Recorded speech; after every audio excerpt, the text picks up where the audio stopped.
बिस्मिल्लाहिर्रहमानिर्रहीम। अस्सलाम वालेकुम नाज़रीन, आप यूट्यूब चैनल देख रहे हैं। मैं इमरान खान हूँ। एक तो आज का दिन बहुत इंपॉर्टेंट है। आज खैबर पख्तूनख्वा में अमन जरगा होने जा रहा है और खैबर पख्तूनख्वा के हालात ठीक नहीं है। एक एसएचओ जिसे अगवा किया गया था उसे कत्ल कर दिया गया है। ये एक बहुत अफसोसनाक वाक़या है जो पेश आया खैबर पख्तूनख्वा में। आप ज़रा गौर कीजिएगा कि इस वक्त जेल में बैठा हुआ कैदी नंबर 804 क्या कह रहा है। बात यह है कि जिस आदमी को तोड़ने के लिए पूरा सिस्टम एक्सपोज हो गया, जिसको तोड़ने के चक्कर में पूरे निजाम ने अपनी बेइज्जती करवा ली, वो आदमी आज भी किस तरह जेल में बैठा है और किस तरह की बात कर रहा है, ये सुनने के बाद जिन लोगों ने इमरान खान को सपोर्ट किया उन्हें मेरे ख्याल में फख्र होगा इस बात पे। यार, हमने ऐसे आदमी को सपोर्ट किया जो डरा नहीं कम से कम। यानी मियाँ साहब को भी लोगों ने सपोर्ट किया था। एक टाइम पे हम भी मियाँ साहब से उम्मीद लगा के बैठे हुए थे, वो गलती हुई हमसे। और बहुत सारे हमारे दोस्त हैं, उन्होंने भी मियाँ साहब से उम्मीदें लगाई थी, लेकिन जिस जिसने मियाँ साहब से उम्मीद बांधी थी वो उम्मीद टूट गई और मियाँ साहब ने मायूसी फैलाई। इमरान खान ने वो नहीं किया। स्टेटमेंट सुने आप। वो कहते हैं कि जब एक कौम अपने हक के लिए खुद खड़ी हो जाती है फिर इसको कोई ताकत झुका नहीं सकती। मैं जेल में भी आज़ाद हूँ, मगर मेरी कौम बाहर एक ऐसी कैद में है जहां ना आज़ाद अदलिया है, ना आज़ाद जमहूरियत, ना ही आज़ाद मीडिया है। तमाम पाकिस्तानियों को अब अपनी हकीकी आज़ादी के लिए बाहर निकलना होगा। 2 साल से मैं सिर्फ पाकिस्तानी कौम की खातिर जेल में कैद हूँ ताकि आपको कोई गुलाम ना बना सके। अब वक्त आ चुका है कि आप खुद अपनी आज़ादी के लिए खड़े हो और इस जाबिर निज़ाम को शिकस्त दें। मुल्क की खातिर मैंने 12 मुज़ाकरात की बात की, मगर अब मुज़ाकरात का वक्त गुजर चुका है। आईनी तरमीम के बाद इस मुल्क में आइन और कानून और इंसाफ को दफन कर दिया गया है।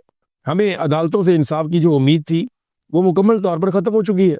इसलिए अब पाकिस्तानी कौम को मुल्क गिर एहतजाजी तहरीक के अलावा कोई और तरीका लाकानूनियत की इस दलदल से बाहर नहीं निकाल सकता। जो बात मैं आपको चंद दिनों से कह रहा हूँ कि पाकिस्तान तहरीक इंसाफ अगर उसी स्ट्रेटेजी पे गई जो मुझे इतलात हैं कि ये पूरा मुल्क बंद कर देंगे, लोग राशन इकट्ठा करेंगे, बाहर निकलेंगे, अपने अपने इलाकों में पुरअमन तरीके से बैठ जाएंगे और हर चीज़ बंद कर देंगे, ये निज़ाम उनके सामने घुटने टेकने पर मजबूर हो जाएगा।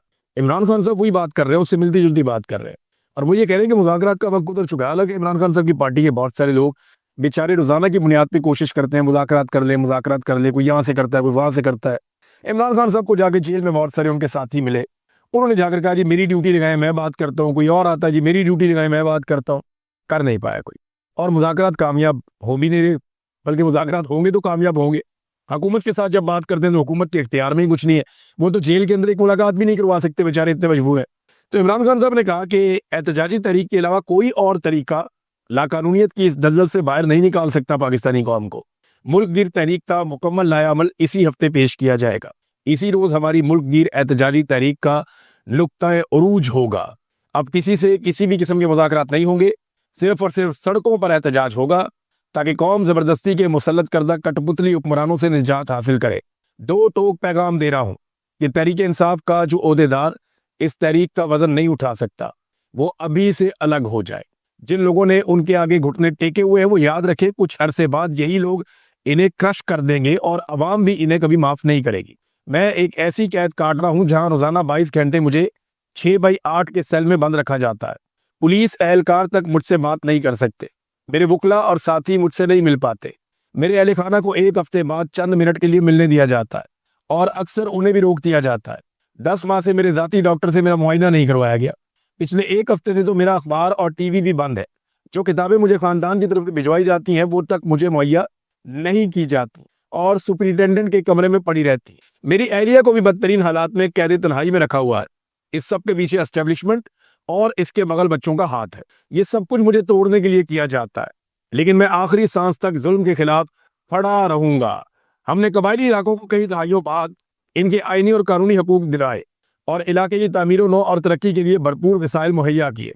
मौजूदा रजीम ने पहले तो 3 साल तक इन इलाकों के जायज फंड रोके और अब उनके आईनी हकूक वापस लेने की कोशिश की जा रही है, जो कि इंतहाई काबिल मजम्मत है।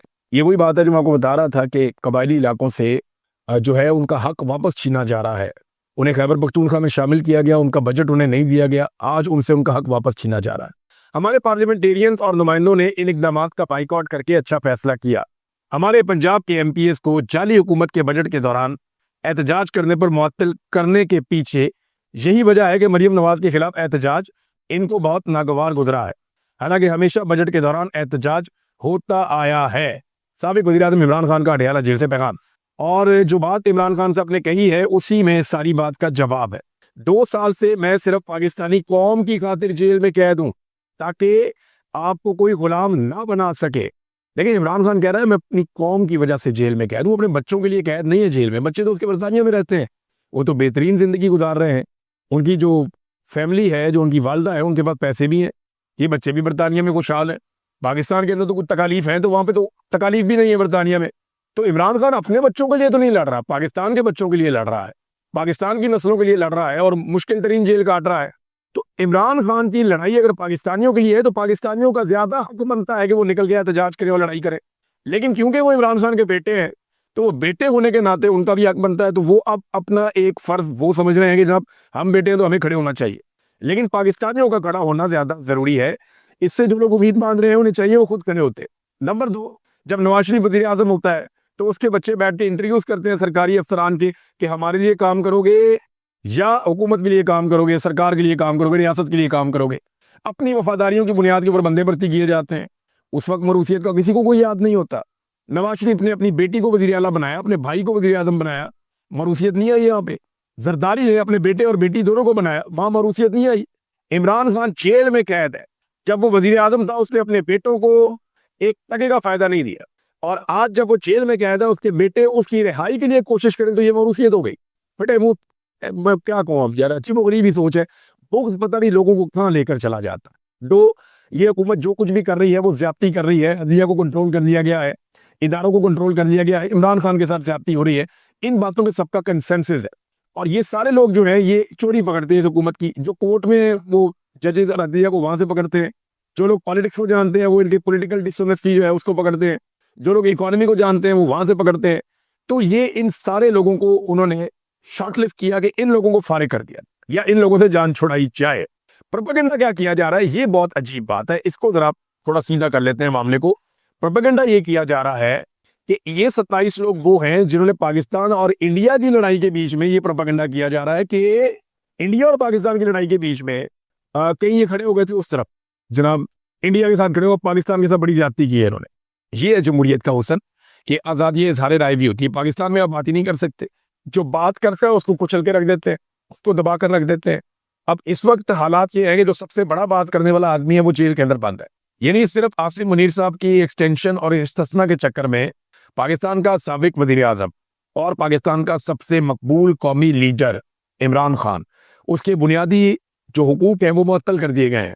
इमरान खान को 19 दिन हो गए हैं, ना उनके वकला से मुलाकात हो रही है, ना उनकी फैमिली से मुलाकात हो रही है, बल्कि उन्हें कैद तन्हाई में डाल दिया गया है और लगातार उन्हें इस तरह की अजियत का निशाना बार बार बनाया जाता है।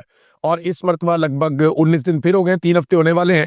और अब तो ये इतला ये मेरे पास कि मंगल वाले दिन जब इमरान खान साहब की बहनें या फैमिली के लोग मुलाकात के लिए जाएंगे अडयाला जेल में, तो बहुत बड़ी तादाद में कारकुनों ने और लीडर ने फैसला किया कि वो पंजाब से और खैबर पख्तूनख्वा से अडयाला जेल के बाहर पहुंचेंगे। अब सवाल ये पैदा होता है कि क्या अडयाला जेल की इंतजामिया अदालती अहकामात और इंसानी हकूक को मद्देनजर रखते हुए, कैदी के हकूक देते हुए इमरान खान साहब की उनकी फैमिली से मुलाकात करवाती है या मुलाकात नहीं करवाती। ये बहुत इंपॉर्टेंट है, क्योंकि मुलाकात करवाएंगे तो फिर तो चीज़ें नॉर्मल हो जाएंगी। लेकिन उसके लिए ज़रूरी है कि उससे पहले पहले आसिम मुनीर साहब अपना सारा काम मुकम्मल कर लें। लेकिन अगर वो मुलाकात नहीं करवाते और मुलाकात को एक मरतबा फिर डिले में डाल देते हैं, तो उसके लिए उन्हें बहुत ज़्यादा यूज़ ऑफ फोर्स करना पड़ेगा, बड़ी ताकत इस्तेमाल करनी पड़ेगी। और वो आपको पीर वाले दिन से नज़र आना शुरू हो जाएगा कि इनका मूड क्या है और ये क्या करेंगे। दूसरी जानिब नाज़रीन, जो वकला है उनमें आहिस्ता आहिस्ता तहरीक पैदा हो रही है। क्या ये तहरीक जान पकड़ सकती है? कराची के अंदर वकला ने एक बड़ा मुजाहरा किया है, वहाँ पे इकट्ठे हुए उन्होंने बड़े नारे लगाए 26वीं और 27वीं तरमीम के खिलाफ। सुनने में आ रहा है कि पंजाब के अंदर भी वकला जो है वो तैयारियां कर रहे हैं, मुख्तलिफ जगहों पे वकला के इकट्ठ हो रहे हैं और वकला इसको एक तहरीक की शक्ल देना चाहते हैं। हो सकता है कि आने वाले दिनों में कुछ मजीद जजेस जो है वो भी इस्तीफा दे दें। और जो 5 जज साहिबान हैं जिन्होंने केस किया है सुप्रीम कोर्ट ऑफ पाकिस्तान में, चैलेंज किया 27वीं आईनी तरमीम को, उन्होंने चैलेंज कर दिया है जो आईनी अदालत है उसके हवाले से कि आईनी अदालत की केस नहीं सुन सकती। यानी उन्होंने कहा जी आपकी ये डोमेन नहीं बनती क्योंकि ये मामला ही आपसे रिलेटेड है, लिहाजा सुप्रीम कोर्ट ऑफ पाकिस्तान ये केस सुने। अब देखना यह है कि वो case supreme court of Pakistan में जाता है नहीं जाता। अदलिया का तो इन्होंने बेड़ा गर्क कर दिया पकड़ के, और कुछ अदलिया के पल्ले इन्होंने छोड़ा ही नहीं। भारत वकला तहरीक चला रहे हैं। अभी कुछ कहना कबल अज़ वक्त है कि ये तहरीक ताकत पकड़ती है या नहीं पकड़ती, लेकिन एक बात तो बिल्कुल सच है, वो ये है कि ये पूरा का पूरा निज़ाम इस वक्त बारूद के ऊपर बैठा हुआ है। ये बारूद पे बैठा हुआ पूरा निज़ाम, और कोई एक चिंगारी इन सबको भस्म कर देगी, और ये सारे इसे जानते भी है। इसीलिए तो आप देखें ना कि इस तसना वाला खेल खेला जा रहा है कि जनाब मैं अपने आप को बचा लूं, अपने इर्द गिर्द एक इस तसना की दीवार खड़ी कर लूं, आईनी दीवार, ताकि जब भी कभी कोई प्रॉब्लम हो तो मुझे प्रॉब्लम नहीं होनी चाहिए। सदर पाकिस्तान फील्ड मार्शल की ये सोच है दोनों की, और इस सोच के ऊपर उन्होंने अमल दरामद भी किया है। और आप उन लोगों में से एक अपने आप को साबित करने पर तुले हैं मुफ्ती साहब। शर्म आनी चाहिए आपको। आप यह क्या बात कर रहे हैं? क्या आपने कभी बात की कि जाली फॉर्म 47 क्यों जारी किया गया?